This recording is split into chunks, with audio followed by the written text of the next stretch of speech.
में आरजेडी कई दांव आजमा रही है। छवि बदलने के साथ ही रणनीति पर भी काम कर रही है और इसी कड़ी में पटना के बापू सभागार में तेजस्वी यादव छात्र युवाओं से संवाद करने पहुंचे और इस दौरान छात्रों के बीच तेजस्वी यादव के नाम की कलम बांटी गई।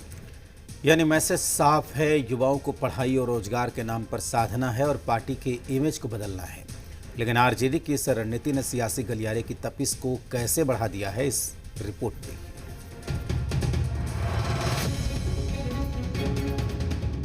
मौसम चुनावी हो तो सियासत का हर माहौल चुनावी हो जाता है और इसी चुनावी माहौल में राजनीति भी खूब करवट लेती है। कोई 2 दशक पहले जिस पार्टी के मुखिया लाठी पिलावन रैली करते थे, आज उस पार्टी की तरफ से कलम बांटे जा रहे हैं। नीतीश जी ने एक और घोषणा की है। क्या घोषणा की है कि जितने पंचायत प्रतिनिधि हैं 2.5 लाख उनको आर्म्स लाइसेंस दिया जाएगा। हम कलम बांट रहे हैं, वो बंदूक बांट रहे हैं। बताओ, यानी नीतीश जी कह रहे भैया लॉ एंड ऑर्डर हमसे नहीं देखा जा रहा है, हम अचेत हो गए। बिहार के नागरिक अब अपना सुरक्षा खुद करिए, हम नहीं करेंगे।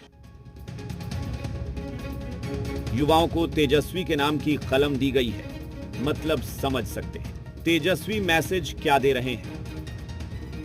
एक समय था 1990 का वो दशक जब लालू यादव कहते थे कि लाठी में तेल पिलाओ और आगे बढ़ो, लेकिन तेजस्वी यादव ने उस सोच को पीछे करते हुए नई सोच का आगाज किया है और कलम की ताकत पहचानने के लिए कलम बांटा है। लेकिन विरोधियों को तेजस्वी ये रणनीति रास नहीं आई। बीजेपी को लगता है कि तेजस्वी कलम बांटकर ढोंग कर रहे हैं।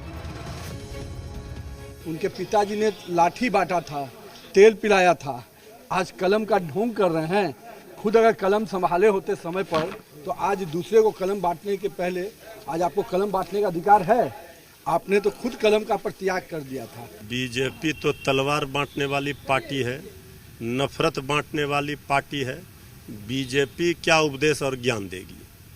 तेजस्वी जी लाठी और लैपटॉप दोनों बांट रहे हैं, कलम बांट रहे हैं, नौकरी बांट रहे हैं। बीजेपी से जिसे ढोंग कह रही है उसे जेडीयू दिखावा करार दे रही है और दोनों विरोधियों के इस आरोप का असल जवाब कांग्रेस दे रही है। राष्ट्रीय जनता दल की संस्कृति से सभी लोग वाकिफ हैं। यहाँ लाठी में तेल पिलाने की ट्रेनिंग दी जाती है। यहाँ जन्मदिन पर लड्डू नुमा केक तलवार से काटा जाता है। यहाँ की संस्कृति उदंडता की रही है। यहाँ पढ़ाई लिखाई की बात नहीं हो सकती। तेजस्वी यादव तो कलम बांट रहे हैं, भाजपा तो तलवार बांट रही है। कलम और तलवार की लड़ाई है और नीतीश कुमार तो उससे भी भारी हो गए हैं।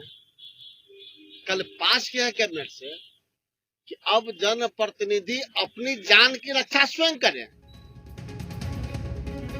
दरअसल चुनावी साल में हर रणनीति को हर दल आजमा रही है।